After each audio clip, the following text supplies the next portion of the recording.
Donc, je voudrais vous présenter la plateforme de simulation climatique, de projection climatique, qui est en cours de développement à l'IRD, donc qui est accessible, mais qui va être en constante amélioration.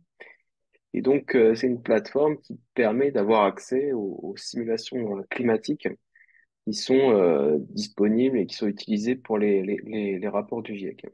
Donc, je voudrais commencer par par vous donner un petit peu de contexte en fait sur la recherche sur les impacts climatiques et le pourquoi finalement de cette plateforme.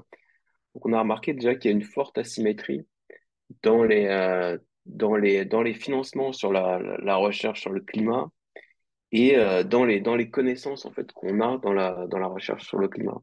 Là, vous avez des cartes qui montrent à gauche les financements en millions de dollars sur le climat. Vous voyez qu'il y a certains pays où on a très peu de financement. Donc, typiquement ici en Mauritanie, on en a beaucoup moins en Afrique de l'Ouest qu'en Afrique du Sud ou qu'en Afrique de l'Est.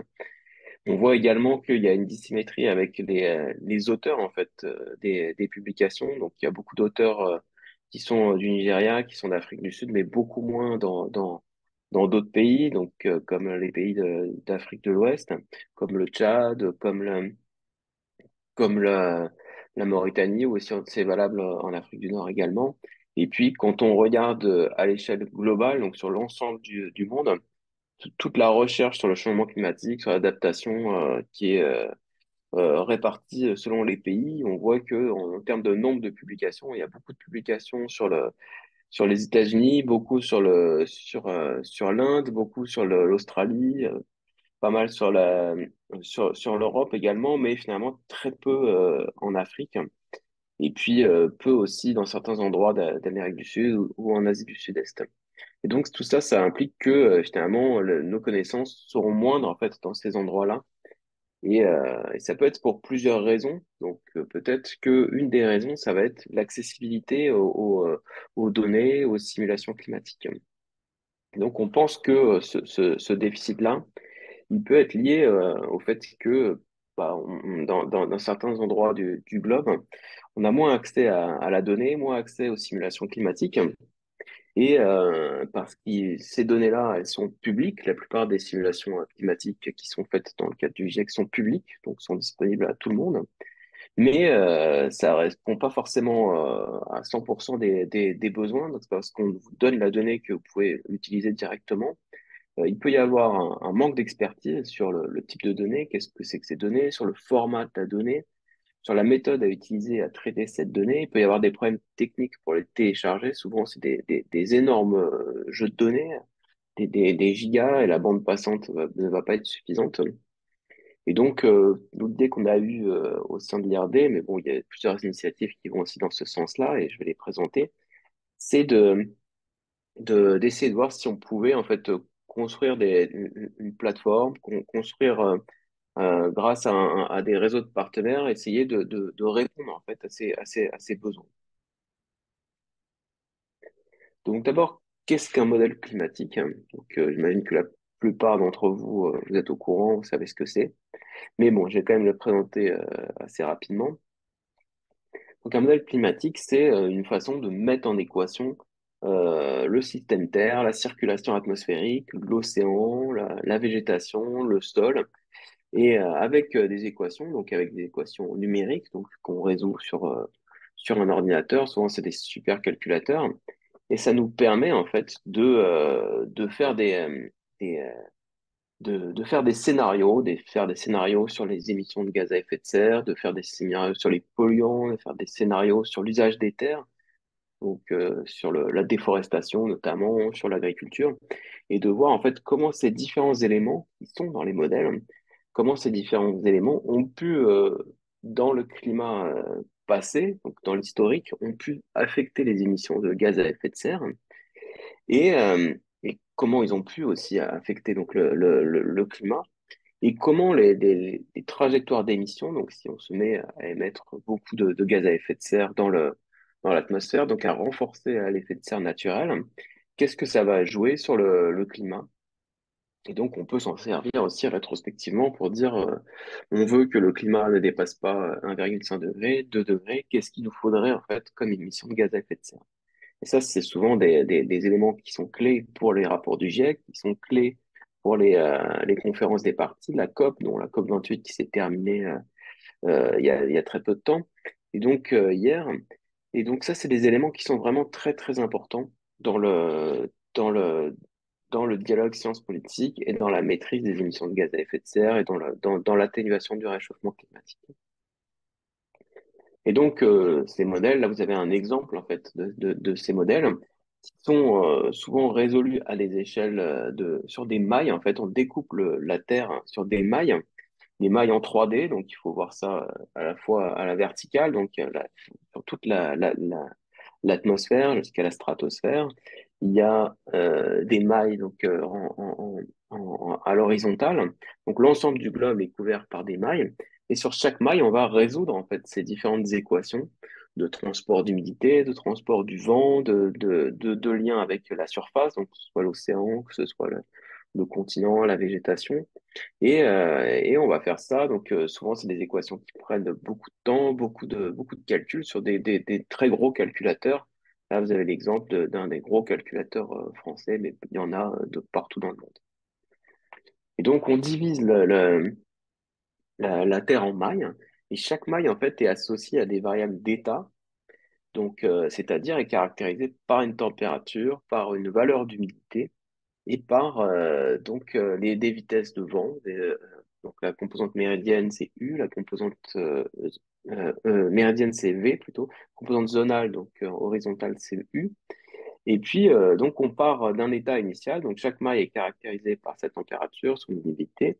Et puis, on va regarder qu'est-ce qui va se passer juste après, donc quelques minutes après, une demi-heure après. Et on va faire donc évoluer l'état de cette maille en regardant donc à travers on va transporter l'humidité sur la maille d'à côté, on va transporter aussi la température et on va voir comment ça change en fait de la maille d'à côté. Et cette même maille-là va recevoir aussi une température, une humidité de la maille d'à côté. Et donc, du coup, va changer, va évoluer au fur et à mesure du temps. Et donc, on va calculer ça sur des longues périodes ou sur toute la longueur de la simulation, sur l'ensemble du globe, et faire évoluer donc l'état de chaque maille. Ensuite, à l'intérieur même d'une maille, il y a aussi des processus qui sont pas forcément représentés de manière physique, c'est-à-dire qui sont plutôt représentés de manière statistique. Et donc, ça, c'est notamment le cas pour les précipitations donc qui sont souvent des phénomènes qui varient à très très fine échelle. Vous avez sans doute remarqué que des fois quand il pleut, quand il y a un orage, il peut pleuvoir très fort dans votre ville, dans votre quartier, ou et puis pas du tout finalement dans le quartier d'à côté. Des fois, c'est spacé de quelques mètres ou quelques centaines de mètres, il peut ne pas pleuvoir. Donc c'est une variabilité qui est à très très fine échelle, qui n'est pas représentée généralement par ces modèles de climat. Et donc, on les représente de manière statistique avec un lien entre, par exemple, la quantité de nébulosité qu'il peut y avoir dans la maille et la précipitation. Donc, on dit, bon, bah, par exemple, si la maille est couverte à 90% par des nuages, il pleut, ou alors, si c'est 50%, on a une chance sur deux qu'il pleuve, des choses comme ça. Donc, c'est de manière plutôt statistique.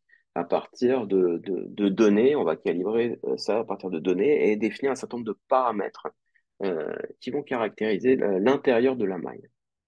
Donc, ce ne sera pas forcément avec des processus physiques, mais de la paramétrisation. Et donc, il y a énormément quand même de processus qui sont représentés dans ces modèles. Et donc, ils sont souvent très, très complexes, ces modèles. Donc, il représente donc ce que je vous ai montré, la dynamique de l'atmosphère, donc la diffusion qui va être horizontale. Ils vont transporter aussi des traceurs. Ils vont avoir du rayonnement, donc ils vont le rayonnement du soleil, aussi le rayonnement de la Terre également. Ils vont avoir donc les processus de convection, de nuages. Dans ces modèles, il y a la glace de mer, donc ça intéresse moins l'Afrique, mais à l'échelle du globe, c'est extrêmement important. Et puis, la, la fonte de glace dans l'Arctique ou dans l'Antarctique peut être très importante pour le climat africain. Donc, avec l'ensemble du système global, en fait, est représenté dans ces modèles. On a l'océan, donc les courants marins, on a les écoulements, la biogéochimie marine, les planctons qui sont au sein de l'océan, le cycle du carbone. Et puis, on a aussi les surfaces, donc c'est-à-dire la végétation, le sol, avec notamment l'évapotranspiration qui va être très importante pour recycler l'humidité, le ruissellement et toute la dynamique de la végétation qui peut aussi avoir une influence sur le rayonnement, par exemple à travers l'albédo ou à travers également le à travers le recyclage d'humidité par la transpiration des plantes. Donc tout ça, c'est dans les modèles, donc c'est souvent très très complexe. Et puis, on utilise souvent ces modèles, donc en les faisant partir donc de conditions initiales. Donc on va définir le condition initiale, c'est le moment, c'est l'état initial auquel on va faire démarrer notre simulation. Donc on va définir un climat à un climat originel, quoi. Donc une température, une unité, des courants qui seront le départ de notre simulation là.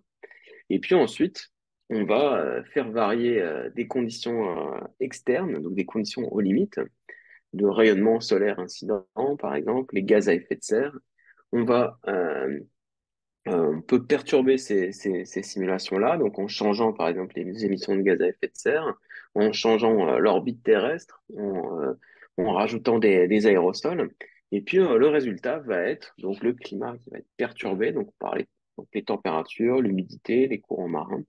Et puis donc on s'en sert donc, pour faire varier, donc trouver des scénarios d'émissions de gaz à effet de serre, trouver comment le climat a varié dans le passé et donc pour étudier en fait la sensibilité climatique à un certain nombre de paramètres.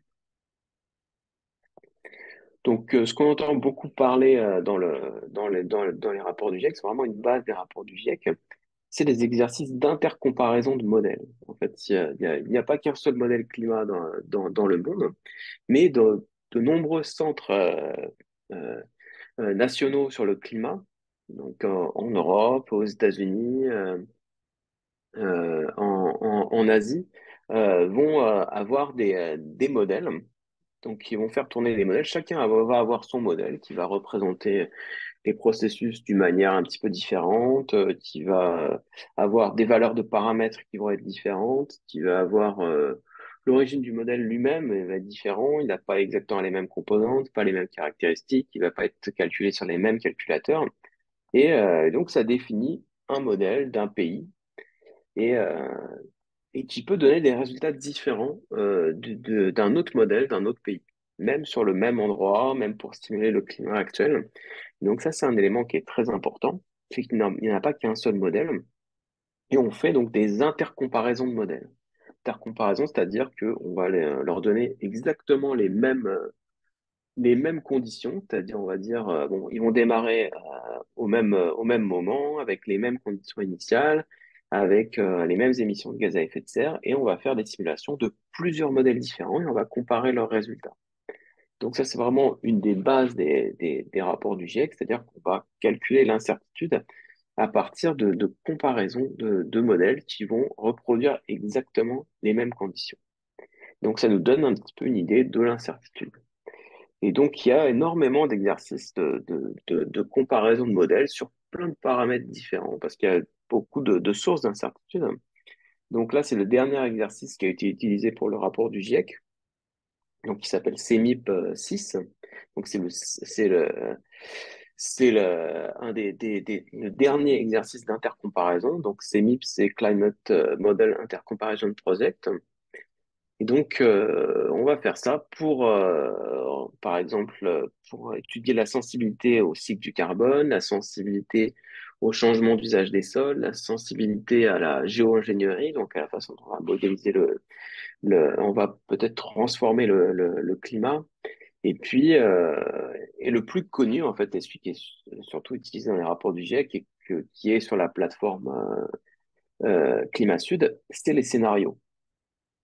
Donc, qu'on appelle scénario MIP, pour lesquels il y a 30 modèles qui ont été tournés avec des scénarios, des scénarios actuels, des scénarios d'émissions futures, qui nous permettent donc d'évaluer les projections climatiques, les scénarios futurs du climat sous l'effet anthropique, la modification anthropique des gaz à effet de serre.